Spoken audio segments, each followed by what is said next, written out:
کہ وہ یہ نیوز بریک کر رہا ہے. جو بزنس کمیونٹی کا سب سے بڑا کنسرن تھا کہ ان حالات میں ہمارا سامان پاکستانی پورٹ سے باہر کس طرح جائے گا، تو یہ اس کا بین ثبوت ہے کہ الحمدللہ تمام اداروں کی کوششوں سے اور ایڈی پورٹ کی کوششوں سے یہ فیڈر سروس شروع ہو گئی ہے. یہ ہفتے میں 2 دفعہ جائے گی یہاں سے کراچی پورٹ سے، اور انشاءاللہ ہم کوئی کنجیشن پیدا نہیں ہونے دیں گے. میرا خیال ہے کہ 50,000 تک کی کیپیسٹی کریٹ ہو جانی چاہیے ایڈیشنل کنٹینرز کو ہینڈل کرنے کے لیے. پاکستان کو کراچی پورٹ کو ایز اے ٹرانسشپمنٹ ہب دیکھنا شروع کریں. گورنمنٹ آف پاکستان ابھی اپروچ کر رہی ہے through UK high commissioner lights کو کہ ایٹ لیسٹ ان ریجنز میں جہاں پہ وار نہیں ہے وہ سرچارج پاکستانی شپنگ پہ یا پاکستانی کنٹینرز پہ وہ سرچارج نہ لگایا جائے. آگے بڑھیں اور آپ کو بتائیں کہ امریکہ اور اسرائیل کے ایران پر وحشیانہ حملے جاری ہیں.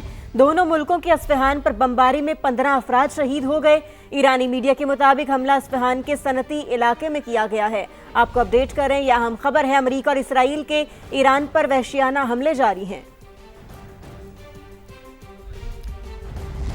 ایرانی صدر مسعود پزشکیان کہتے ہیں امریکہ اور اسرائیل کی مسلط کی گئی ظالمانہ جنگ کے 15 دن گزر چکے. دشمن کے حملوں کے باوجود ملک معمول کے مطابق چل رہا ہے.